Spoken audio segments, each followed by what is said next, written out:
Welcome to the Folktale Project. This is Dan Scholes. Today's story is a Brothers Grimm tale that features a dragon, or the devil, an old woman, his grandmother, and several knights, as well as one heck of a riddle. This is The Dragon and His Grandmother. There was once a great war, and the king had a great many soldiers, but he gave them so little pay that they could not live upon it. Then 3 of them took counsel together and determined to desert. One of them said to the others, "If we are caught, we shall be hanged on the gallows. How shall we set about it?" The other said, "Do you see that large cornfield there? If we were to hide ourselves in that, no one could find us. The army cannot come into it, and tomorrow it's to march on." They crept into the corn, but the army did not march on, but remained encamped close around them. They sat for 2 days and 2 nights in the corn, and grew so hungry that they nearly died. But if they were to venture out, it was certain death. They said at last, "What is the use of our deserting? We must perish here miserably." Whilst they were speaking, a fiery dragon came flying through the air. It hovered near them and asked why they were hidden there. They answered, "We are 3 soldiers and have deserted because our pay was so small. Now if we remain here, we shall die of hunger, and if we move out, we shall be strung up on the gallows." "If you will serve me for 7 years," said the dragon, "I will lead you through the midst of the army so that no one shall catch you." "We have no choice, and must take your offer," said they. Then the dragon seized them in his claws, took them through the air over the army, and set them down on the earth a long way from it. He gave them a little whip, saying, "Whip and slash with this, and as much money as you will want will jump up before you. You can then live as great lords, keep horses, and drive about in carriages. But after 7 years you are mine." Then he put a book before them, which he made all 3 of them sign. "I will then give you a riddle," he said. "If you guess it, you shall be free and out of my power." The dragon then flew away, and they journeyed on with their little whip. They had as much money as they wanted, wore grand clothes, and made their way into the world.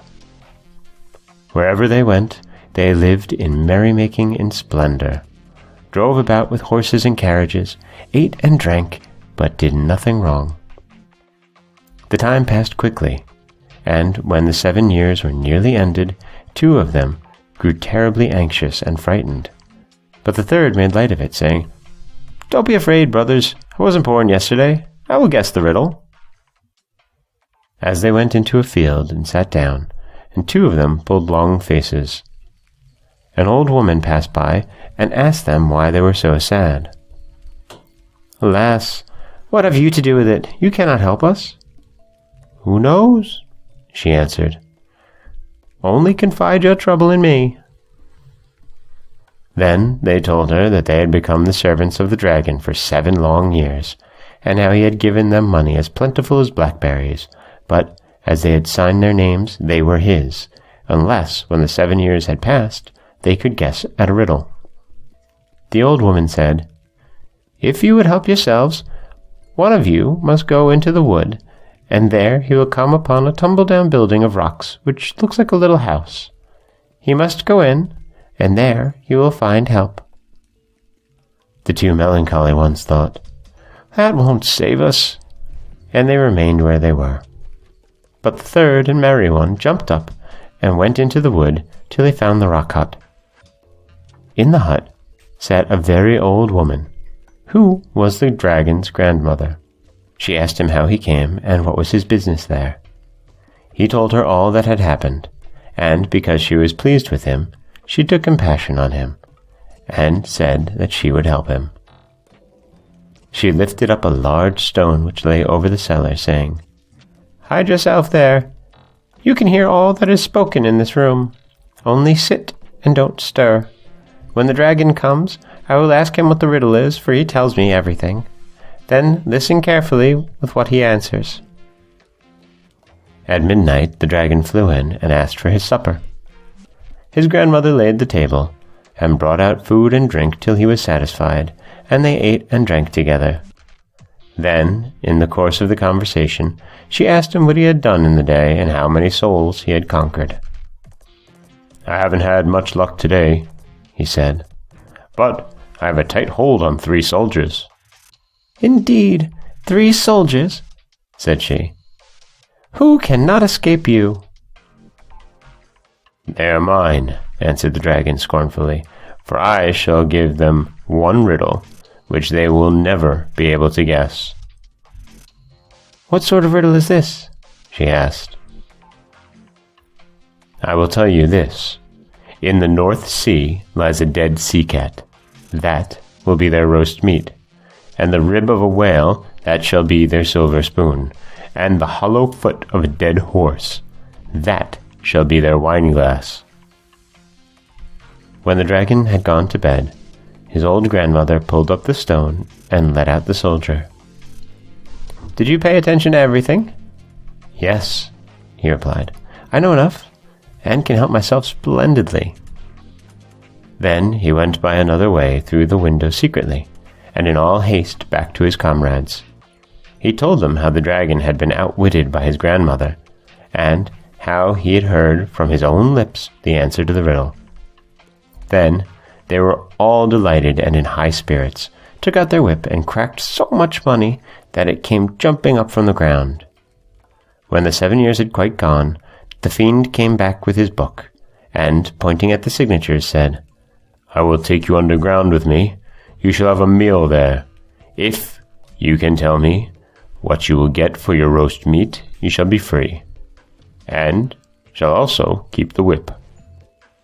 "Then," said the first soldier, "in the North Sea lies a dead sea cat, and that shall be the roast meat."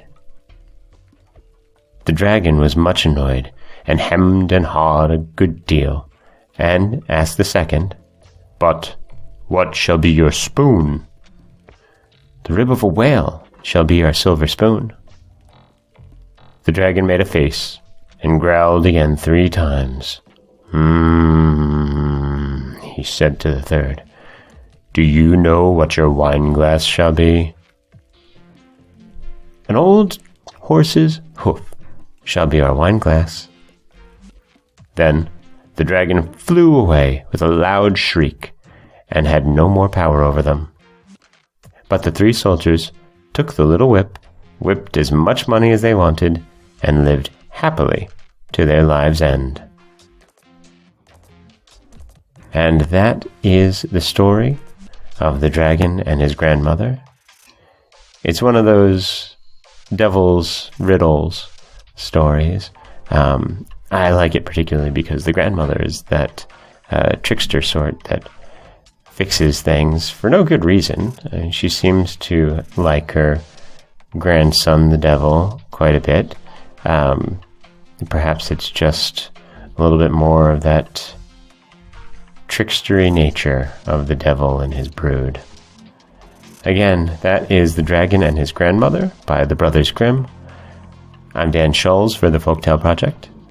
Don't forget that you can subscribe on iTunes, SoundCloud, Stitcher, Google Play, anywhere that you like to get your podcasts. You can also find us on Twitter at Folktale Project, or just head on over to folktaleproject.com, where there'll be a new story waiting for you every weekday morning. Thanks for listening.